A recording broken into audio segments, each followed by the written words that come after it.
நேற்று எனக்கு நடந்த ரொம்ப ஒஸ்ட்டான எக்ஸ்பீரியன்ஸாக தான் இங்கே ஷேர் பண்ணியிருக்கேன். அம்மா வீட்டில் இருக்கும்போது மீஷோவில் ஒரு பேக் ஒன்று ஆர்டர் போட்டிருந்தேன். அது வந்து நாங்கள் அங்கே இருக்கும்போது டெலிவரி ஆகலை. சரி அம்மா வாங்கி வச்சுப்பாங்களான்னு விட்டுட்டேன். நானும் எங்கள் ஊருக்கு வந்து 2-3 நாளைக்கு மேலே ஆச்சு. நேற்று வெளியில் போக வேண்டிய வேலை இருந்துச்சு. அதுக்காக நாங்கள் போயிருந்தோம். ஒரு நம்பர்லேருந்து எனக்கு கால் வந்துச்சு. நான் ஃபஸ்ட்டு 2 மினிட்ஸ் நல்லா பிக் பண்ண முடியல. திரும்ப கூப்பிட்டு சொல்லுங்கள் இந்த நம்பர்லேருந்து கால் வந்துச்சு அப்படின்னு கேட்டேன். நான் பேர் என்ன அப்படின்னாங்க. நான் என்னோட பேரை சொன்னேன். ஒரு நிமிஷம் வெயிட் பண்ணு அப்படின்னு சொல்லிட்டு போயிட்டாங்க. ஏன்னா மீஷோ சைட்லேருந்து எனக்கு எந்த வித நோட்டிஃபிகேஷனுமே வரல இன்னைக்கு ப்ராடக்ட் டெலிவர் ஆக போகுதுன்னு. அதே மாதிரி அவங்க கால் பண்ணும்போது அவங்க பர்சனல் நம்பர்லேருந்து தான் கால் பண்ணியிருந்தாங்க. எனக்கு அவங்க டெலிவரி பார்ட்னருங்கிற எந்த மெசேஜும் எனக்கு தெரியவே இல்லை. அப்புறம் வந்துட்டு என்ன சொன்னாங்க, நான் இந்த எஸ்என் ஸ்டார்ட் ஆகும் அந்த கொரியர் பேர், நான் அதுலேருந்து பேசுகிறேன், ஏதோ ஆர்டர் போட்டியா அப்படின்னாங்க. இல்லைங்க நான் அந்த மாதிரி எதுவும் ஆர்டர் பண்ணலையேங்க, அந்த கொரியர்லேருந்து வர மாதிரி நான் எதுவுமே ஆர்டர் பண்ணலையேங்க அப்படின்னு. மீஷோ, ஃப்ளிப்கார்ட், அமேசான் அது மாதிரி எதாவது ஆர்டர் பண்ணியா அப்படின்னாங்க. ஏங்க நீங்கள் எந்த இடத்துலேருந்து பேசுகிறீங்கன்னு சொன்னால் நான் அம்மா வீட்டிலேருந்து போட்டேனா இல்லை எங்கள் வீட்டிலேருந்து போட்டேனான்னு எனக்கு தெரியும் சொல்லுங்க அப்படின்னு. உன்னோட ஊர் என்னன்னு சொல்லு முதல்ல அப்படின்னாங்க. கான்வர்சேஷன் ஸ்டார்டிங்கே ரொம்ப ரூடாக தான் இருந்துச்சு.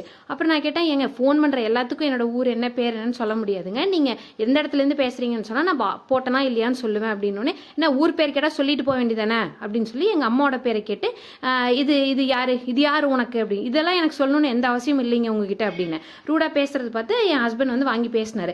எந்த இடத்துலேருந்து டெலிவரி பார்ட்னர் கூப்பிட்டீங்கன்னு சொன்னால் நாங்கள் அது போட்டோமா இல்லையான்னு சொல்லுவோம், எதுக்கு இப்படி பேசுகிறீங்க அப்படின்னு கேட்டதும் இல்லைனா நான் அந்த லொக்கேஷனில் தான் இருக்கேன், டெலிவரி பண்ணிட்டு போயிடுறேன் அப்படின்னு. அப்புறம் எங்கள் அம்மாட்ட கொண்டு போய் ப்ராடக்ட் கொடுத்துட்டு எங்கள் அப்பாவும் இருந்திருக்காரு கடையில். அப்போ வந்து என்ன கேட்டுருக்கோம், உங்கள் பொண்ணா அது என்ன, நான் உங்கள் வீட்டில் வேலைக்காக இருக்கேன், ஊர் பேர் கேட்டால் சொல்லிட்டு போக வேண்டியதானே, என்ன அவ்வளோ இதாக பேசுகிறாங்க அவங்க அப்படின்னு.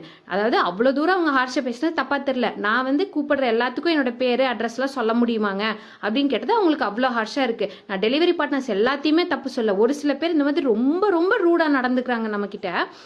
அதே மாதிரி டெலிவரி பண்ணுறதுக்கு கடையில் நிறைய பேர் வருவாங்க, அவங்க எல்லாருமே கிட்டத்தட்ட எங்கள் ஃப்ரெண்ட்ஸ் மாதிரியே ஆயிட்டாங்க. இவங்க மட்டும் ஏன் இவ்வளோ ஹார்ஷாக பேசினாங்கன்னே தெரியல. நேற்று என்னோட டேவே ரொம்ப ஸ்பாயில் ஆயிடுச்சு. ஸ்டார்டிங்லேருந்து எண்டிங் வரையும் இந்த கான்வர்சேஷன் எதுக்கு நடந்துச்சு, ஏன் இவ்வளோ ரூடாக பேசினாங்க, எதுவுமே எனக்கு புரியல. டேவே ஸ்பாயில் ஆனது மட்டும்தான் மிச்சம் இப்போ.